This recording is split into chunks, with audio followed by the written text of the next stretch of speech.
Well, temperatures earlier this week were fatally frigid. The homeless shelters in Sioux Falls are a great resource for people in need of a warm place to stay this winter, but they don't have everything. Dan Santella looks at what is still needed. Betty Sumpman has been a guest for over a year now at the St. Francis House in Sioux Falls, which offers transitional housing. They're helping me save my money so I can try to get an apartment. And she has a pretty clear idea where'd she be if it weren't for this facility. I'd be in the street. I probably wouldn't be alive. We introduce you to the friendly Sumpman this frigid evening because her story highlights how someone with specific concerns is receiving shelter. She is in her 70s and lives with anxiety and arthritis. I think that we've seen an influx of very challenging populations to shelter, meaning we have had an escalation in elderly and those that have complex medical issues. Carrie Benz, Director of Human Services with Minnehaha and Lincoln counties, points out what specialized care requires. The elderly, those that have a lot of medical complexities, the shelters don't feel equipped to really help those individuals, predominantly because they have a lot of needs. They need assistance in doing some of their care. South Dakota winters add another layer of hardship upon the shoulders of anyone experiencing homelessness. It's life or death when the bitter cold comes, below wind chills, the wind, the snow. The Bishop Dudley Hospitality House and Union Gospel Mission each offer shelter for people who might otherwise be out on the street. But Shields says her employees can't do everything. Our staff is not trained to lift people.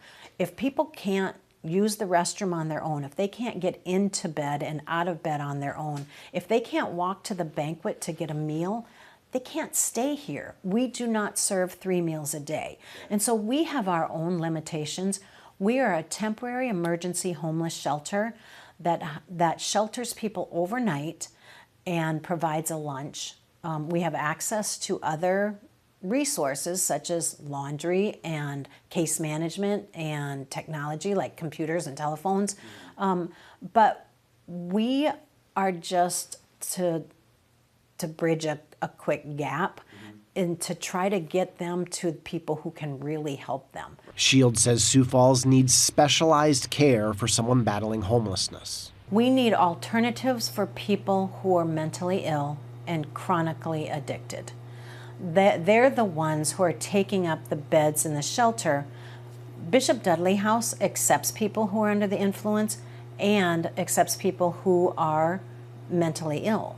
However, we are not a healthcare facility, and we are not equipped to deal with some of the issues and some of the medical problems that many of our guests have when they show up at our doors. And so we need to transition those people out to a more suitable place. Accessible and affordable housing is another piece of the puzzle.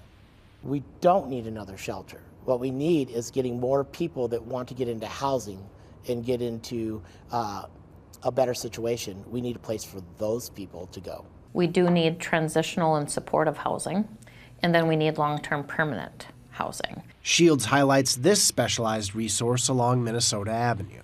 We do have the Safe Home, and that's 33 units where people who are chronically addicted to alcohol are able to secure an apartment when there is an apartment available. We need more places like that. We need more programs that will help people who are addicted to drugs. We need more places that are for people who suffer from mental illness. But the presence of available resources won't ensure they're utilized. It's a challenge because there is a subset of individuals who have refused all care. They choose not to be connected to anyone. Obviously, we can't force people to be connected to service. We need to focus more on telling people that we have services. Michelle Treasure, who works as the Homelessness Services Coordinator with the City of Sioux Falls, says the city's resources are asked to extend beyond what its residents use.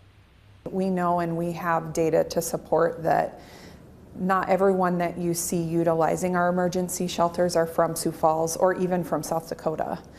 We have data to support that people are coming from other states into South Dakota. Homelessness is a complicated challenge for any urban area. Different people who may be housed or unhoused tonight or tomorrow morning face different obstacles. But it's not hard to find a common thread linking someone in a shelter or transitional housing with someone fortunate enough to count on a secure roof. Because for everyone, well-being is paramount. Sumpman certainly knows why hers is. Yeah, I gotta keep my health because I gotta be living for my son. With Eye on KELOLAND, I'm Dan Santella. That's all the time we have for today. If you'd like to learn more about today's topics, just go to KELOLAND.com. Be sure and join us again next week for more of what's going on inside KELOLAND.